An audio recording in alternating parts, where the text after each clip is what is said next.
Okay, మన జిల్లా SP గారి ఆదేశాల మేరకు మనము యాక్సిడెంట్స్ ఎక్కువ ప్రివెన్షన్లో భాగంగా ట్రాక్టర్స్కి ఈ బ్యాక్ సైడ్ ట్రాలీలకి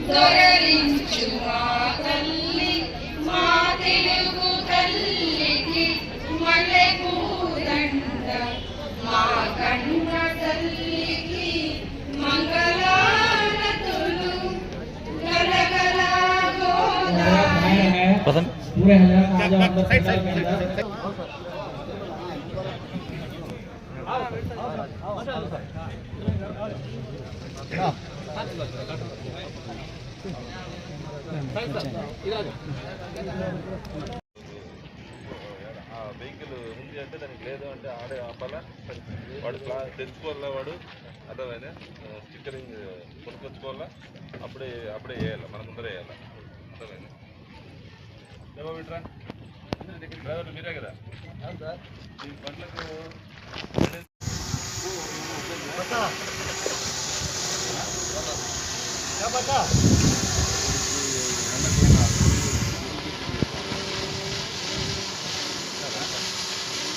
సైడ్ కూడా ఫ్రంట్ కూడా ఈ సైడ్ ఉండాలా, బ్యాక్ సైడ్ మీరు డోర్ పడిపోయింది అనుకో కింద వేస్తారు, డోర్ డౌన్ చేసిపోతారు కదా, అప్పుడు ఎట్లా మరి పరిస్థితి?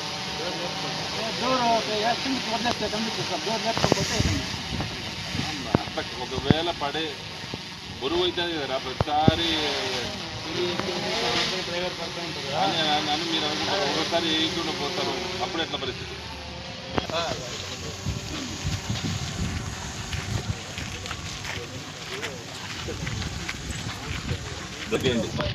నెక్స్ట్ ఇయర్ ఇది అర్థమైనా, ఎందుకంటే మీకు లైటింగ్ దానికి ఉంటుంది అంతే, అది బండి అర్థం కాదు, ట్రాక్టర్ అర్థం కాదు, ఎదురుగా వస్తుంటే అర్థమైనా.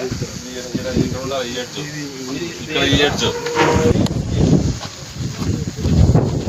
ఇక్కడ ఇయ్యచ్చు, ఈ బ్లాక్ ఇక్కడ ఉండిందంటే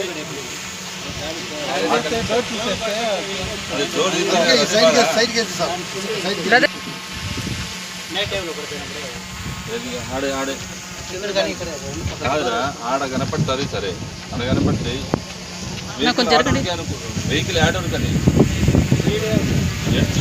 వెహికల్ ఎడ్జ్లో ఉంటేనే వెహికల్ ఎంత అనేది మనకి లెంత్ తెలుస్తుంది. అర్థమైనా, రెండు పక్కల ఈ ఎడ్జ్లు ఉండాలి, ఈ ఎడ్జ్ ఉంటే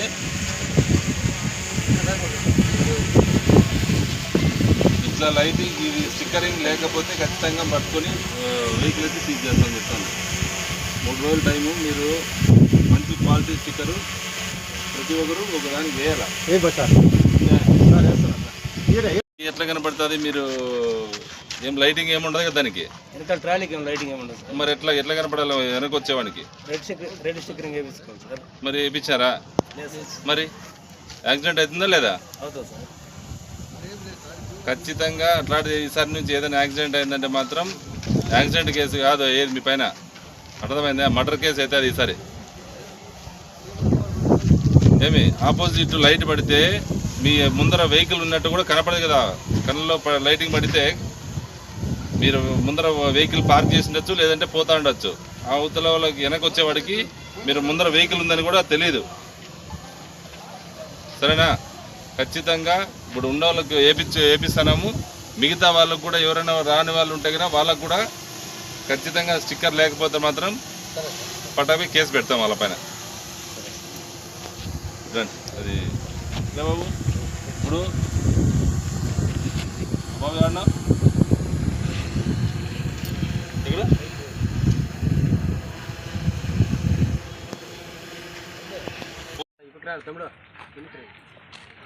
ఓకే సార్. ఓకే, మన జిల్లా ఎస్పీ గారి ఆదేశాల మేరకు మనము యాక్సిడెంట్స్ ఎక్కువ ప్రివెన్షన్లో భాగంగా ట్రాక్టర్స్కి ఈ బ్యాక్ సైడ్ ట్రాలీలకి ఏం లైటింగ్ లేకపోవడం, దానికి సరైన స్టిక్కరింగ్ లేకపోయేసరికి బ్యాక్ సైడ్ వచ్చే వాళ్ళకి అది అసలు అక్కడ వెహికల్ ఉందన్న విషయం తెలియకుండా యాక్సిడెంట్ జరుగుతున్నాయి. దాన్ని ప్రివెంట్ చేసే దాంట్లో భాగంగానే ఈరోజు మనకు పలమనేరు టౌన్లో ఉన్న ట్రాక్టర్స్కి పిలిపించి అందరికీ ఈ రేడియం స్టిక్కర్ వేసుకోవాలని చెప్పి అవగాహన కల్పిస్తున్నాం. అది విత్ ఇన్ డేస్లోనే ఒకవేళ వైలేట్ చేస్తే మాత్రం వాళ్ళపైన వెహికల్ సీజ్ చేసి కేసులు కూడా రిజిస్టర్ చేయడం జరుగుతుందని చెప్పి తెలియజేస్తున్నాను.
విరవిరా కృష్ణమ్మ పరుగులెడుతుంటేను బంగారు పంటలే పండుతాయి ముడి పాల ముత్యాలు దొరలు మా కన్న తల్లికి మంగళారతులు అమరావతి నగర అపురూప శిల్పాలు త్యాగయ్య గొంతులో తారాడు నాదాలు అమరావతి నగర అపురూప శిల్పాలు త్యాగయ్య గొంతులో తారాడు నాదాలు తికయ్య కలములు తీయందనాలు నిత్యమై నిఖిలమై నిలచి ఉండేదాకా రుద్రమ్మ భుజ శక్తి చంద్రబాబు నాయుడు గారు అన్నదాత సుఖీభవ అనే సంక్షేమ పథకాన్ని పెట్టి రైతులందరూ కూడా సంతోషంగా ఉండాలని చెప్పి ఆ రోజు కూటమి ప్రభుత్వం ఎలక్షన్ హామీలో ఇవ్వడం జరిగింది. ఆ మాట ప్రకారం గతంలో 2 దఫాలుగా 7,000 రైతుల ఖాతాలో జమ చేయడం కూడా జరిగింది.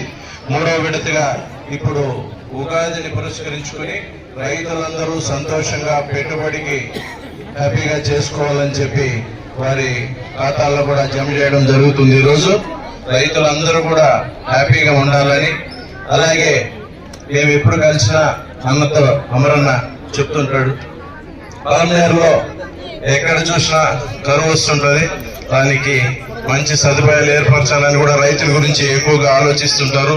ఈ పురుగు మందులు రైతులకు యూరియా గురించి కూడా ఎక్కువగా ఆలోచిస్తున్నాడు. అలాంటి శాసనసభ్యులు మీకు దొరకడం మనకందరికీ కూడా గొప్ప అదృష్టం అని చెప్పి అనుకుంటూ మీరు ఈ అవకాశం ఇచ్చినందుకు కూడా ధన్యవాదాలు. Thank you.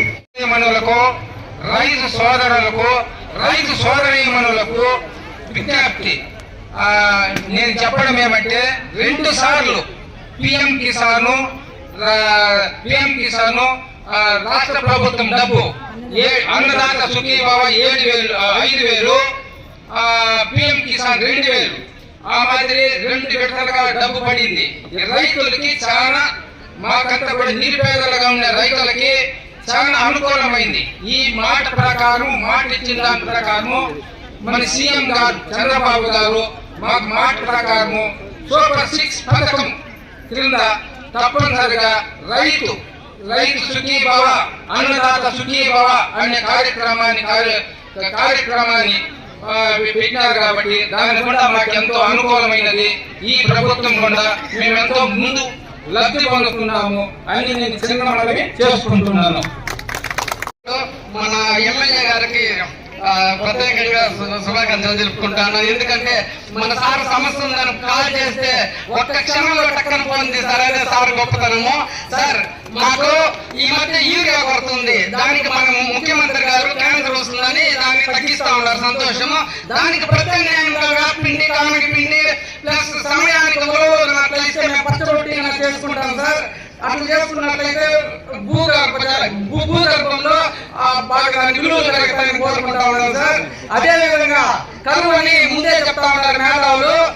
దానికి మాకు అందరి కాలం పైనే పోతాము కాబట్టి కుప్పానికి మన చెరువులు కూడా తగ్గిందే కానీ సమయస్ఫూర్తితో నీళ్లు వదులుకోవాలి సార్. అప్పుడైతే మనం కరువుని జయించచ్చు అన్నమాట. ఇప్పుడు ధైర్యం ఏమంటే మన అమరావతి సార్ ఉన్నారు కాబట్టి మనకి నీళ్లు కూడా ఇంకా పుష్కలంగా ఉంటాయని అనుకుంటా ఉన్నాము సార్. మిట్ట చెరువుకి మా గంగవరం చెరువు దానికి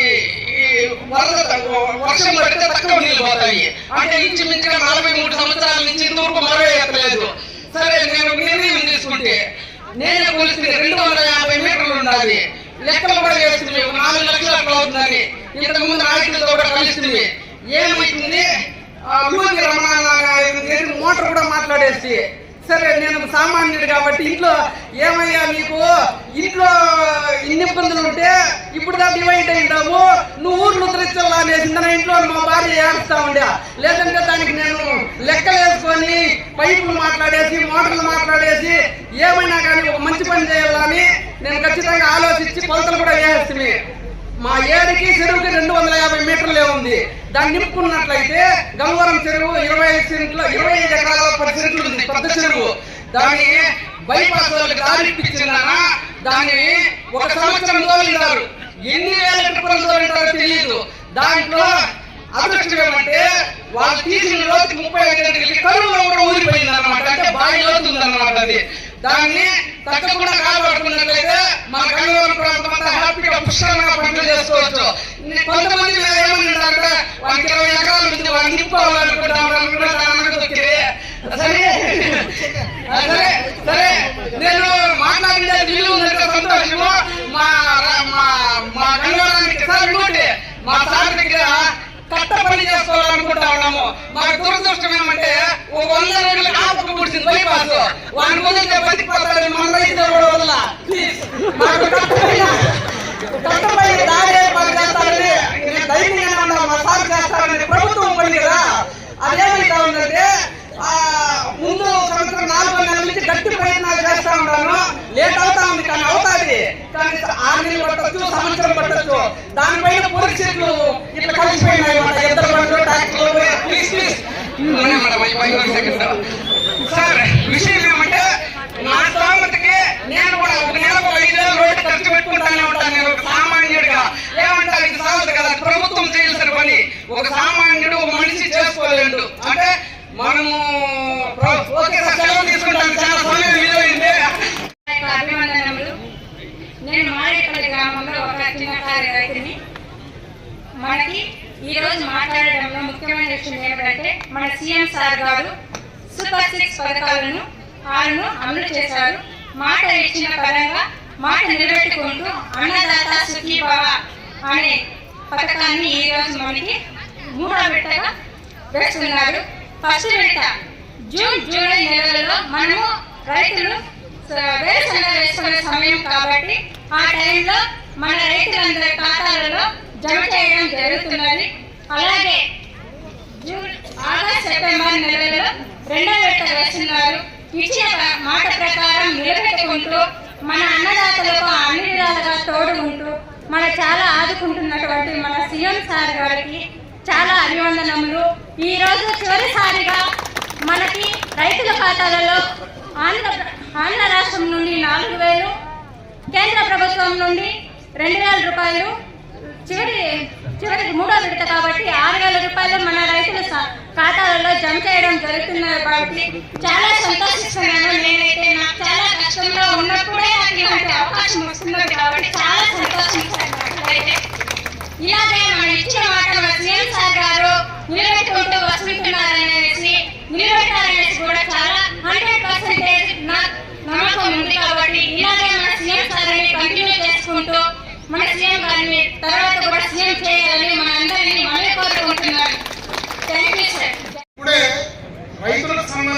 సంబంధించినటువంటి విషయాలన్నీ కూడా వేదిక పైనటువంటి అధికారులు బాగా చక్కగా వివరించారు.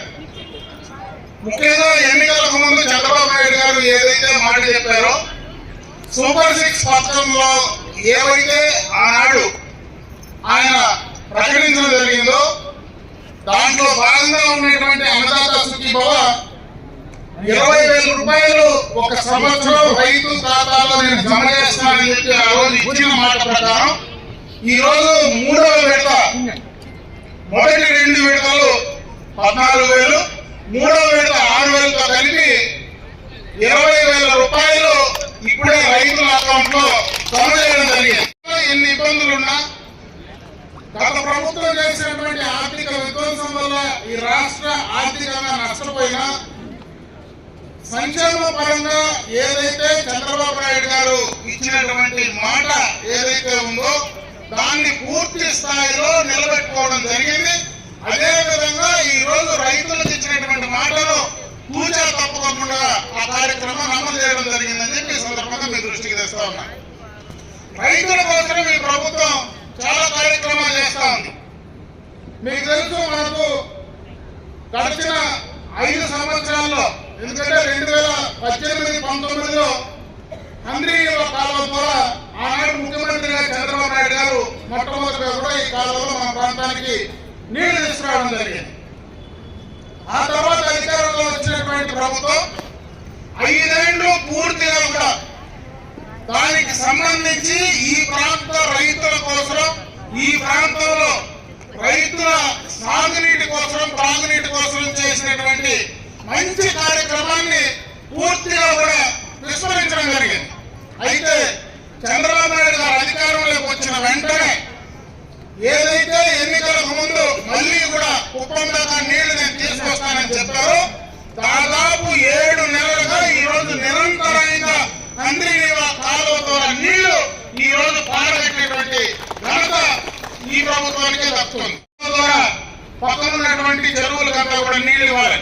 ఆ కార్యక్రమం యొక్క ముఖ్య ఉద్దేశమే దానికి సంబంధించి ఎక్కడైతే గ్రావిటీ ద్వారా ఏ చెరువులకైతే నీళ్లు వెళ్తాయో అవన్నీ కూడా రాబోయేటువంటి ఫైనాన్షియల్ ఇయర్ లో ఖచ్చితంగా అక్కడ వెంట్లు పెట్టి అన్ని చెరువులు నింపేటువంటి కార్యక్రమాన్ని త్వరలో కూడా పూర్తి చేసే కార్యక్రమం తీసుకోబోతున్నాం. ముఖ్యంగా మన ప్రాంతంలో ఉండేటువంటి మెట్ట ప్రాంత రైతులందరూ కూడా మనకు చెరువులు, కాలువలు, నదులు లేకపోయినా బోర్లతో వ్యవసాయం చేసుకుంటా ఉన్నాం.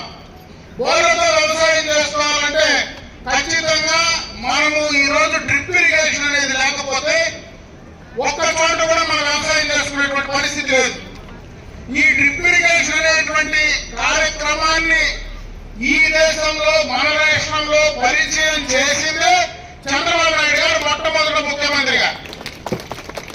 గడిచిన 5 సంవత్సరాల్లో డ్రిప్ ఇరిగేషన్ సంబంధించి ఎక్కడ కానీ ఒక మూర, ఒక పిచ్చి, ఏది కూడా ఒక వైరు కానీ డ్రిప్ పరికరాలు కానీ ఇచ్చినటువంటి పాపన పోల. ఈ రోజు మళ్ళీ అధికారంలోకి వచ్చినటువంటి కూటమి ప్రభుత్వం డ్రిప్ ఇరిగేషన్ పైన ఎస్సీ ఎస్టీలకు 100% సబ్సిడీతో అందిస్తా ఉన్నారు. 90% బీసీలు, బలహీన వర్గాలకందరికీ కూడా సబ్సిడీ రూపాయలు అందిస్తా ఉన్నారు. 10 ఎకరాల లోపల ఉండేటువంటి రైతులకు కూడా 90% సబ్సిడీతో డ్రిప్ ఇరిగేషన్ అందించేటువంటి కార్యక్రమాన్ని ఈ రోజు రైతుల కోసం చేసేటువంటి కార్యక్రమాన్ని ఈ సందర్భంగా కూడా మీ దృష్టికి తెస్తా ఉన్నా. ఇదే కాదు, మన పలమేరు, ఈ యొక్క చిత్తూరు జిల్లాలో పడమటి ప్రాంతాల్లో ఉండేటువంటి ప్రాంతం మొత్తం కూడా మనం ముఖ్యంగా పండించేది హార్టికల్చర్ కి సంబంధించినటువంటి పంటలే. ఈరోజు మనం కూరగాయలు పండిస్తాం, పండ్ల తోటలకు సంబంధించినటువంటి పెంపకాలన్నీ కూడా మనం చేసుకుంటా ఉన్నాం. ఈ రోజు దానికి సంబంధించి ఒక ప్రత్యేకమైనటువంటి పథకాన్ని ఈ రోజు రాష్ట్రానికి చంద్రబాబు నాయుడు గారు తీసుకురాబోతా ఉన్నారు. దాదాపు 30,000 కోట్ల రూపాయలు ఏదైతే ఈ రాయలసీమకు సంబంధించి ప్రకాశం జిల్లాతో కూడా కలుపుకొని ఈ మెట్ట ప్రాంతంలో ఉండేటువంటి హార్టికల్చర్ ను డెవలప్ చేయాలని చెప్పి 30,000 కోట్ల రూపాయలతో ఒక ప్రత్యేకమైనటువంటి నిధిని తీసుకురాబోతా ఉన్నాం. మన బడ్జెట్ లో కూడా ప్రవేశపెట్టడం జరిగింది. దీనికి సంబంధించి ఆ యొక్క హార్టికల్చర్ ఏదైతే మనం పండిస్తామో దాన్ని మార్కెట్ తీసుకువెళ్ళడానికి రోడ్ల సౌకర్యానికి కానీ సంబంధించినటువంటి సాగుకు కావాల్సినటువంటి గ్రౌండ్ వాటర్ పెరగడానికి అంటే భూగర్భ జలాలు పెరగడానికి ఈరోజు మనకు కౌండిన్య నది ఉంది. కౌండిన్య నదిలో మొత్తం కూడా చెక్ డ్యామ్స్ అప్పటి నుంచి కూడా చెక్ డ్యామ్స్ అన్ని కూడా మనం పూర్తి స్థాయిలో కొత్తగా కట్టుకొని పాతవన్నీ రెడీ చేసుకోగలిగితే భూగర్భ జలాలు పెరిగితే బోర్లలో నీళ్లు దొరకవు. దానికి సంబంధించి కానీ ఈరోజు హంద్రీ రివర్ ద్వారా అడిషనల్ గా ఏదైతే గతంలో ఉండేటువంటి కాలువ కాదు, ఎక్కడైతే హంద్రీ రివర్ ద్వారా ఇంకా సాగుకు సంబంధించి మిగిలిపోయినటువంటి ప్రాంతం ఏదైతే ఉందో వాటిని అన్నింటినీ కూడా కనెక్ట్ చేయడానికి, అదేవిధంగా మార్కెట్ ఫెసిలిటీకి సంబంధించి ఈరోజు ఎప్పటి నుంచో పలమనేరులో ఒక మార్కెట్ సంబంధించినటువంటి మంచి ఇంటిగ్రేటెడ్ మార్కెట్ కావాలని ఎప్పటి నుంచో కోరుకున్నాం. 2018-19లో చంద్రబాబు నాయుడు గారు ముఖ్యమంత్రిగా ఈ యొక్క పలమనేరుకు నేషనల్ హైవే పక్కన ఒక ఇంటిగ్రేటెడ్ మార్కెట్ ఫెసిలిటీ కావాలని చెప్పి ఆ రోజు మనము ఫౌండేషన్ కూడా వేయడం జరిగింది. అయితే గత 5 సంవత్సరాలు దాన్ని పూర్తిగా కూడా వదిలేసిన ఈ రోజు మళ్ళీ ఆ మార్కెట్ కావాల్సినటువంటి 33 ఎకరాల స్థలాన్ని మళ్ళీ కూడా మొన్నే కేబినెట్ లో క్లియర్ చేసి తీసుకురావడం జరిగింది. ఇది ఏదైతే నేషనల్ హైవే పక్కన ఉంటే మనకు వచ్చేటువంటి వ్యాపారస్తులు ఈ ప్రాంతానికి వస్తే వాళ్లకు ఆ మార్కెటింగ్ ఫెసిలిటీ ద్వారా రైతులకు గిట్టుబాటు ధర తీసుకురావడానికి, ఎక్కువ మంది వ్యాపారస్తులు ఈ ప్రాంతానికి వస్తే గిట్టుబాటు ధర తీసుకురావడానికి అవకాశాలు ఉన్నాయనేటువంటి ఉద్దేశంతో దానిపైన కూడా ప్రత్యేకమైనటువంటి దృష్టి ఈ రోజు ఈ ప్రభుత్వం పెడతా ఉందని చెప్పి సందర్భంగా మీకు దృష్టికి తెస్తాం.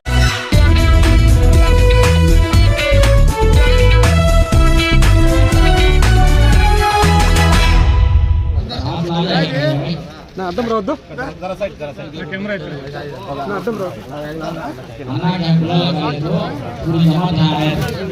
ఒక నిమిషం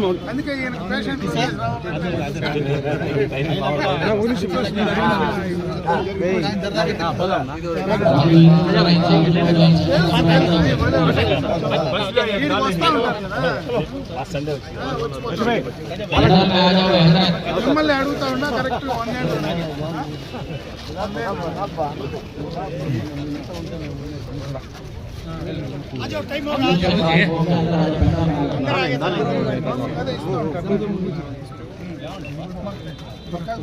इफ्तियारी के बाद अज़ा होगी, नमाज होगी, नमाज के बाद दावत है।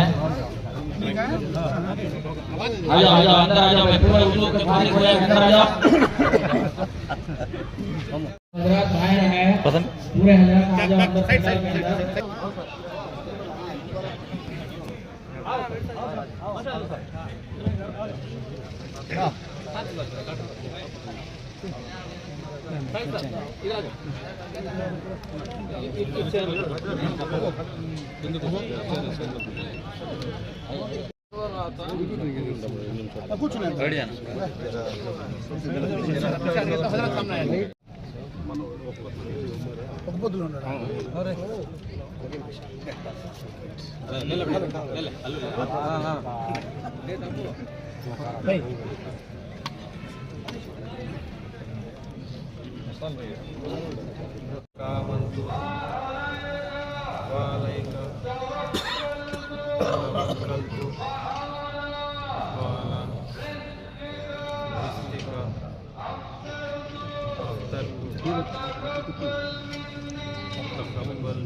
అన్న రక్త రోజుల్లో నాకు పెట్టి నేను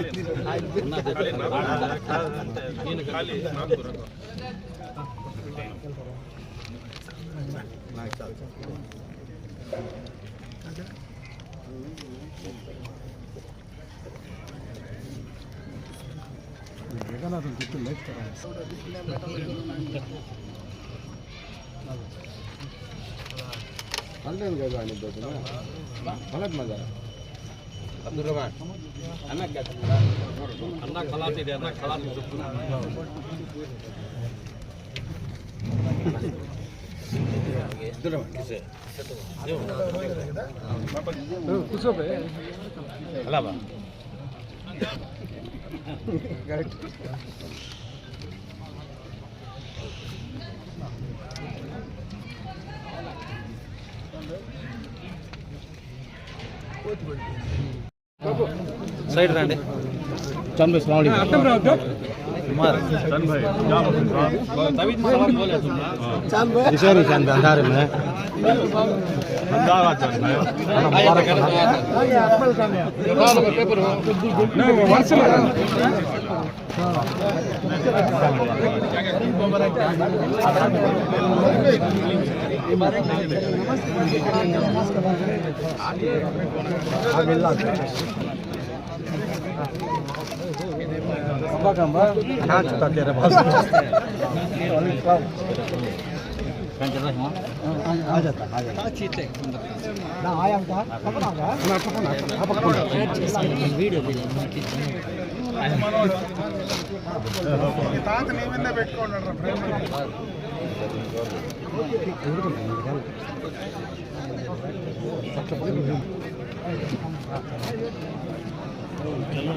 మొన్నంతా మార్కెట్ కమిటీ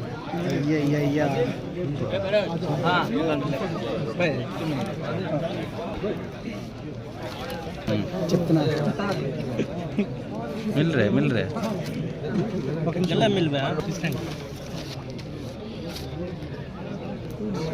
आ रहे तो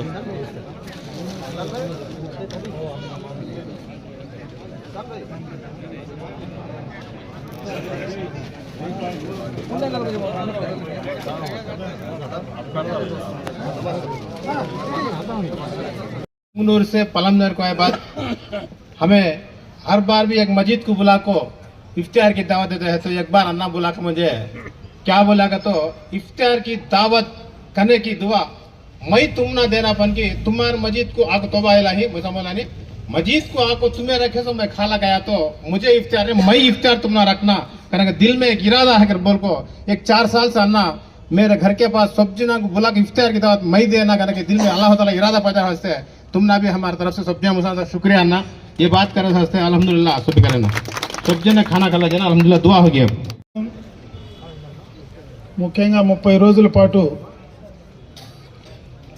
రోజా అంటే ఉపవాసాలతో ఉండి ఆ భగవంతుడిని ఈ రంజాన్ మాసంలో పవిత్రంగా ఉంటారు. చిన్న బిడ్డలు, మహిళలు అందరూ ఇంట్లో పవిత్రంగా అల్లాహ్ను పూజించి మంచి జరగాలని, అది సొంతానికి కాకపోయినా అందరూ సుఖంగా ఉండాలని, మనతో పాటు సంఘంలో ఉండేటువంటి అందరూ సంతోషంగా ఆరోగ్యంగా ఉండాలని ఈ నెలంతా కూడా ఉపవాసాలతో మీరు దీక్ష చేస్తారు. ఈ సందర్భంగా నేను పిలిచిన వెంటనే ఈరోజు ఇఫ్తార్కు మీరందరూ కూడా ఇక్కడికి రావడం, నిజంగా ఒక మాట అందరికీ చెప్తే ఇంతమంది మీరంతా రావడానికి నేను మనస్ఫూర్తిగా మీ అందరికీ కూడా చేతులెత్తి కృతజ్ఞతలు తెలియజేస్తాను. అంటే ఈ మాసంలో మీతో కలిసి రంజాన్లో మేము కూడా పాలు పంచుకుంటే ఆ భగవంతుడు ఆ పుణ్యం మాకు కూడా దక్కుతుంది. మీతో పాటు మమ్మల్ని కూడా భగవంతుడు అల్లా చల్లగా చూస్తాడనే ప్రతిసారి కూడా నేను ఈ మాసంలో మీ అందరితో కూడా కలిసి ఉండేటువంటి ఆనవాయితీగా నేను చేస్తూ ఉంటాను. ఎందుకంటే మనందరం కూడా కలిసి మెలిసి జీవించాలి. ఈరోజు హిందుస్థాన్లో అప్పుడు పెద్ద ఆయన కూడా చెప్పినారు, మనం ఉండేది భారతదేశంలో, మనమందరం కూడా కలిసికట్టుగా ఒకరికొకరు, ఇప్పుడు మాకు ఉగాది, మీకు రంజాన్, ఒకరు పండుగలు ఒకరు గౌరవించుకొని ఒకరికొకరు కలిసి మెలిసి పోతేనే మనమందరం కూడా సంతోషంగా సుఖంగా ఉంటామనేది అల్లా కూడా మనకు అదే చెప్తారు. అందరూ కూడా కలిసి ఉండాలా, కలిసి జీవించాలని. కాబట్టి ఆయన ఆదేశానుసారం మనమందరం కూడా కలిసి ముందుకు వెళ్ళాలని చెప్పి నేను మనస్ఫూర్తిగా మిమ్మల్ని కోరుకుంటూ, ఇంకా ప్రత్యేకంగా నా వరకు అయితే మా తండ్రి గారు కూడా రాజకీయాల్లో దాదాపు 50 సంవత్సరాలుగా ఉన్నారు. ఎందుకంటే పలమనేరుకు పుంగనూరుకు ఆయన సుపరిచితులే. ఆయన తర్వాత నేను కూడా రాజకీయాల్లో దాదాపు 40 సంవత్సరాల నుంచి ఉన్నా. నేను ఎక్కడున్నా, ఎంత ఉన్నా, ఎట్లున్నా ఎప్పుడు మీ మనిషిని గుర్తుపెట్టుకోండి. మీకు ఎప్పుడు ఆయన అదే విధంగా మొదటి నుంచి వీడందరూ కూడా ఈ 2 ప్రాంతాల్లో ఎక్కువగా మనం కలిసి ఉంటాం, ఒకరినొకరు గౌరవించుకుంటూ ఉంటాం. కాబట్టి అదే రకంగా ఆనవాయితీ నేను కూడా ముందుకు పోతా ఉన్నా. ఎప్పుడు ఏది వచ్చినా ఇది రాజకీయ వేదిక కాదు, ఇది పండగల కోసం మీ అందరితో కూడా కలుసుకున్నా. ఒక మాట చెప్పాలనుకున్నా, మీ అందరితో కూడా కలిసి నేను కూడా మీ మనిషిగా ఎప్పుడు మీకు ఏ అవసరం వచ్చినా తప్పనిసరిగా నేను బతికినంత వరకు మీతో ఉంటానని చెప్పి మరొకసారి మీ అందరికీ కూడా తెలియజేసుకుంటూ, ఈ మాసంలో మీతో కలిసి ఈరోజు ఉండేటువంటి అవకాశం కల్పించినటువంటి అల్లాకు మనస్ఫూర్తిగా నేను కృతజ్ఞతలు తెలియజేసుకుంటూ, ఇంతమంది ఈరోజు ఇక్కడికి వచ్చి నా అతిథ్యాన్ని సేకరించిన దానికి వచ్చేదానికి మీ అందరికీ మనస్ఫూర్తిగా మరొక్కసారి నమస్కారాలు తెలియజేసుకుంటూ, ఈద్ ముబారక్ తెలియజేసుకుంటూ సెలవు తీసుకుంటాను.